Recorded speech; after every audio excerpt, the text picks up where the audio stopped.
क्या सच में प्राण प्रतिष्ठा के बाद रामलला की मुस्कान बदल गई, आंखें बोलने लगीं? क्या सच में देखने मिला चमत्कार से सभी हैरान। इन दिनों अयोध्या के राम मंदिर में प्राण प्रतिष्ठा की गई रामलला के विग्रह की खूब चर्चा हो रही है।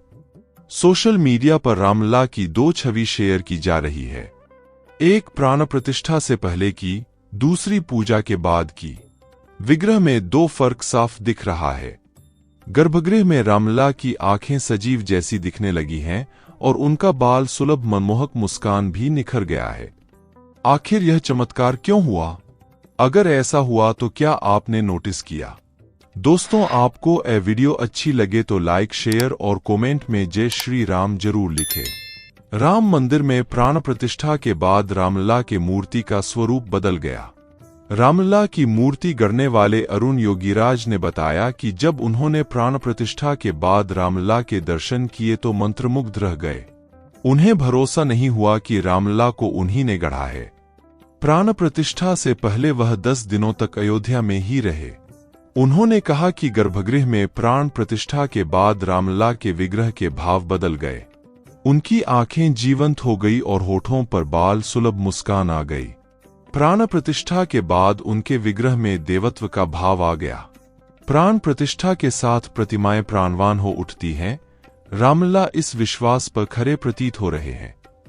इस चमत्कार की पुष्टि अयोध्या के श्रीराम मंदिर में प्राण प्रतिष्ठा के लिए रामलला की प्रतिमा बनाने वाले मूर्तिकार अरुण योगीराज ने स्वयं की है। 7 महीने तक रामलला को गढ़ते रहे अरुण योगीराज। उन्होंने पूरी कुशलता से रामलला के अंगोपांग गढ़े।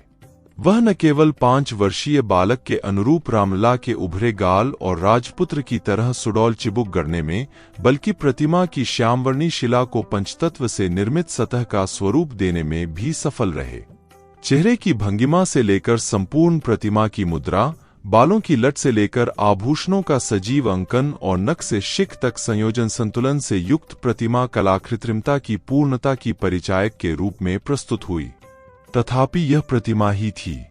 रामलला की मूर्ति 2.5 अरब साल पुराने काले ग्रेनाइट पत्थर से बनाई गई है, जिसे कृष्णशिला का नाम दिया गया। इसे कर्नाटक के जयपुरा होबली गांव से अयोध्या लाया गया। इसकी खासियत है कि इस पत्थर पर मौसम और पानी का असर नहीं होता है।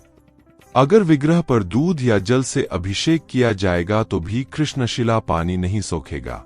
अरुण योगीराज ने इस 51 इंच की रामलला की मूर्ति को बनाने में 7 महीने लगे। उन्हें रामलला की खासियत बताते हुए दायित्व सौंपा गया था। 5 साल के बच्चे की छवि गढ़ने के लिए उन्होंने काफी रिसर्च किया।